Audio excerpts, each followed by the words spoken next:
Lebanon, a beautiful country with a violent history.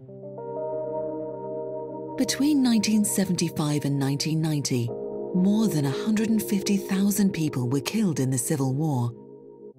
500,000 were wounded.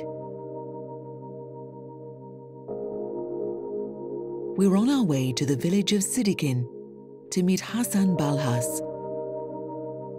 He was brought up during the war, living in a small house with his parents, 5 sisters and 2 brothers. Hassan was a good student and an active, responsible boy.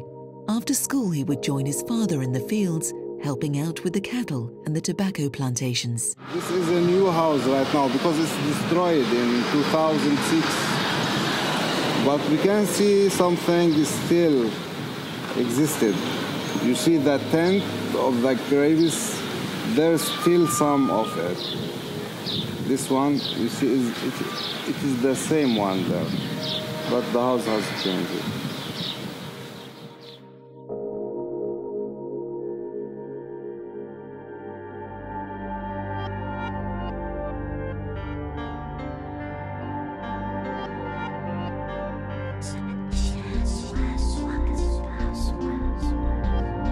In 1989, Hassan was in the 9th grade, dreaming of getting an education. Reality turned out differently. Outside the port town of Tyre, the car he was traveling in was fired at. Hassan was hit 5 times, one of the bullets hitting the 11th thoracic vertebra. The pain was like a bolt of lightning through his body, and then he passed out. Hassan survived, but he was paralyzed from the chest down. Not only was he unable to walk, he also suffered from urinary tract problems and severe bed sores.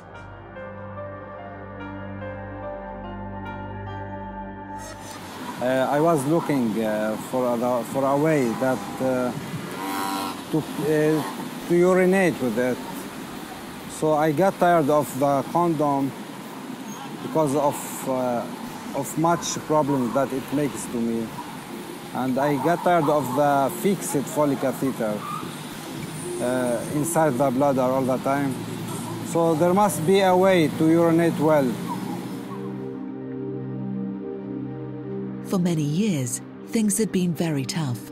He finally got rid of the bed sores thanks to an operation, but the problems with the urinary tract remained. He became increasingly sick from urethral stenosis, infections in both the bladder and the kidneys, and consequently hydronephrosis. With all the antibiotic treatment Hassan had received, he finally became resistant to it, and his doctors did not have high hopes for him. The first time I met him, it was maybe 10 years ago. He was actually in bad conditions. He was a spinal injury. He can't walk, he can't move, and he had a recurrent infection. He was very badly managed, and he was managed by general surgeons and general practitioner, not by urologist and especially neurourologist. I suffered a lot, and I went to the hospitals many times through the infections inside my bladder.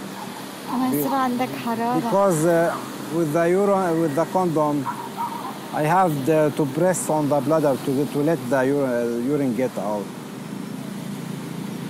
And many of the urine stay inside the bladder. So this urine inside was causing the infections. And I have to go to the hospital and take antibiotics and have injections with many antibiotics. And it's the same, because after some time it will come again, the infections, because the problem still existed. No, I can't say that I was optimist. This one, I can't say that. I thought that he will have recurrent infection, he will have recurrent UTI, recurrent pyelonephritis, bilateral. It will be for going for dialysis. And after dialysis, you know, it's not too much to live. I thought maybe 5, 7, 10 years, it will be the finish of Hassan, finish of his life. The second picture is close to the first one because we see corner of the same tent. But if we turn to this place, in this picture is in the same place of this house. It means that it was the ground in the same place here. But now it's a big house instead of it. On a more positive note, Hassan obtained treatment from Norweg, a humanitarian organization. A nurse and a physiotherapist would visit him every 2 weeks, but it became obvious that the indwelling catheter he was using at that time was not going to solve the urinary tract problems. It was time to try something new. I had a chance to talk with my friend in Norway and tell her that I need the intermittent catheter because I can't wait this situation. And she sent me and she talked with me about to trying using the LoFric. Yes. My expectation was in the good way. The first time I surprised by the LoFric. Why? Because before I used the Foley catheter, and I have to use gel. I have to use metal on it to enter it. But surprised by the LoFric that I just need to put water on it.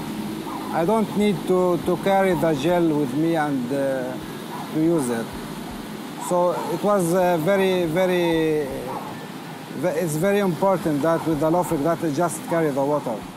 I thought that Hassan is not living anymore because I have 2 years, 3 years I didn't see Hassan. I thought maybe it's changed the doctor, maybe it's sorry dead. I don't think so. I called Hassan. Was where are you, Hassan? I'm here. I'm okay. I'm fine. After 3 years, you are not here. It used to be minimum once monthly. You called me. You come to me to my clinic. I am okay. I have no infection. I surprised. Yeah, with the anticholinergic treatment and the catheterization, we get our objectives of a good bladder capacity with low pressure during the filling phase, and he was able to empty completely his bladder by clean intermittent catheterization. And by this way, we get a very quick improvement of bilateral hydronephrosis. Now he has no hydronephrosis anymore, and the rate of UTIs was transformed, and I think that it is nil since 2 years. In these conditions, he can live for 100 years. The new catheter is very successful. It eased things for him and for the rest of us in the family too.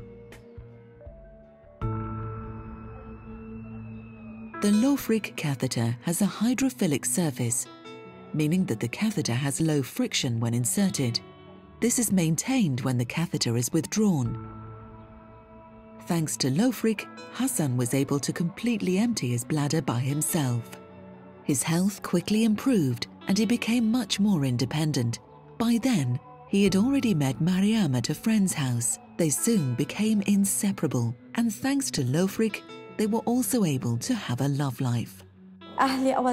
Initially, my family refused because my married sisters have all got children, so they were concerned about how I'd feel not being a mother and that I'd regret it. I also had to live with his family and look after them all, and couldn't lead a normal social life. Sure. Hassan and I dreamt about the future. We thought about finding work, building a house, and having a family. He was a special child. He had a bicycle, and he loved life and had ambitions. Hassan worked with his older brother. I can remember it all.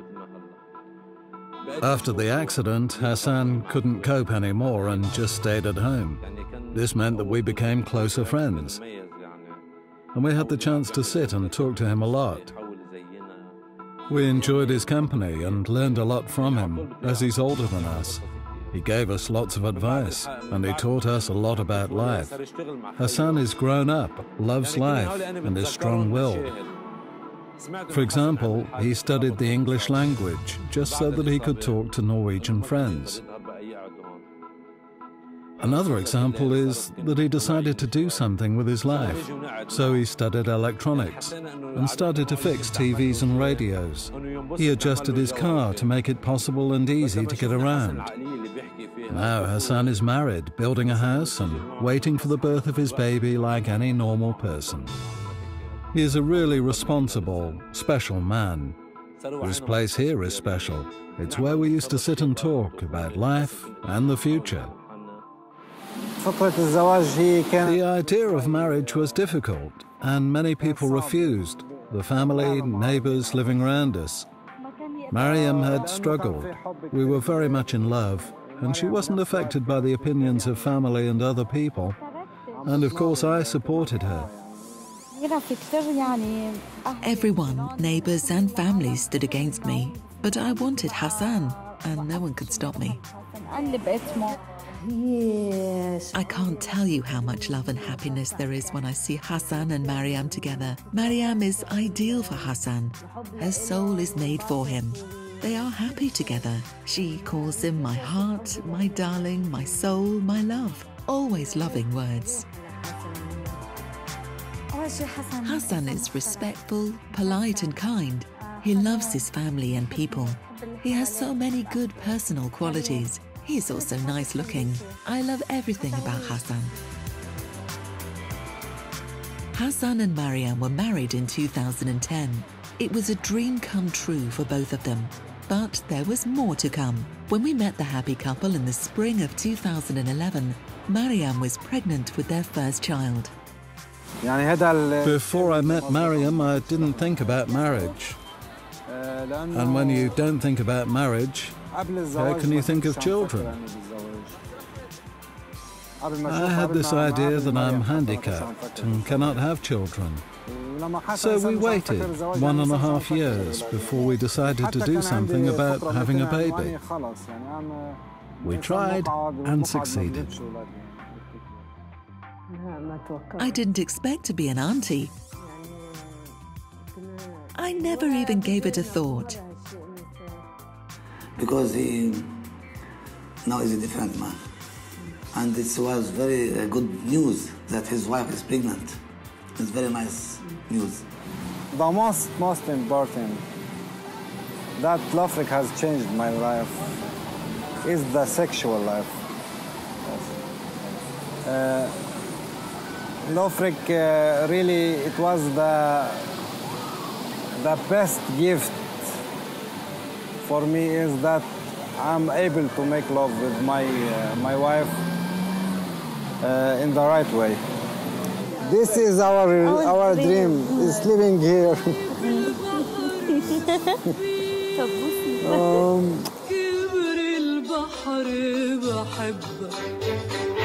شايف السما شو بعيد بعد السما بحبك كبر البحر وبعد السما بحبك يا حبيبي يا حبيبي يا حبيبي